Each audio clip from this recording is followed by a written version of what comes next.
Nan tujud pakan urineng le tat dalam neraka dikarenakan urineng haik ne hargai pengorbanan ragam. Urineng haik ne hargakan perjuangan ragam. Saboh salah hidup merebai kebaikan nyamban urineng. Hai kebanyakan lagi yang ged nasi. Dalam hadis ni berkali Rasulullah sallallahu alaihi wasallam, uritun nar fa idza aktsaru ahliha an-nisa. Pada saat Isra Mi'raj, na nepelumah kepada Rasulullah sallallahu alaihi wasallam, nepekalan kepada Rasulullah neraka. Fa idzan aktsaru ahliha an-nisa. Maka nikalah Rasulullah yang le ini adalah urinang.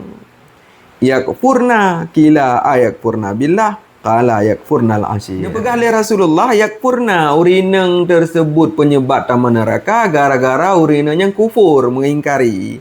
Di para sahabat nanya, apa kufur billah hana memang Allah Ta'ala? Jauh oleh Rasulullah kan, yakfurnal asyir wa yakfurnal ihsan.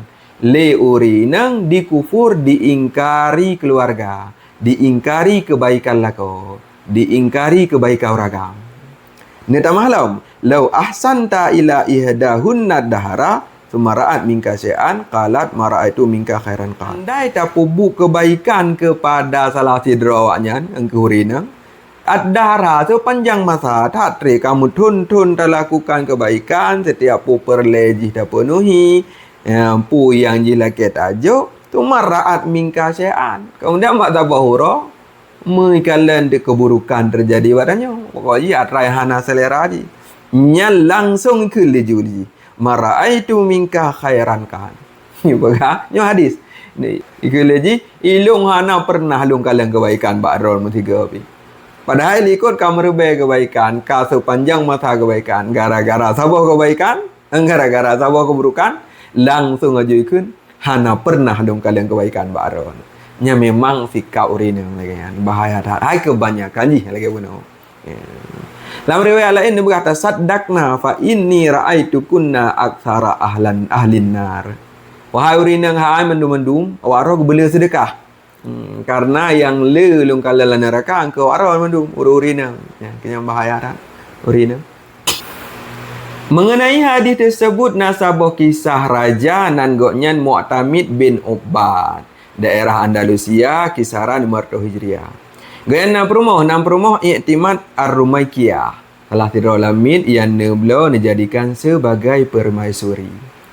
Dalam kehidupan Mu'tamidnya tak berat sayang kepada iktimad. Pumanteng hawa iktimad kepenuhi.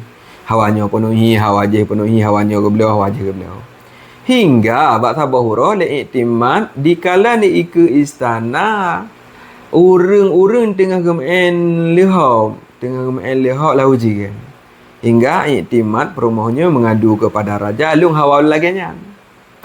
Gara-gara nyan permintaan iktimad perumah ge sehingga le raja ge siapkanlah mi wangi tepung-tepung ge pega seolah-olah lagi lumpur. Ge penuhi istana mandum lagi lumpur untuk iktimad.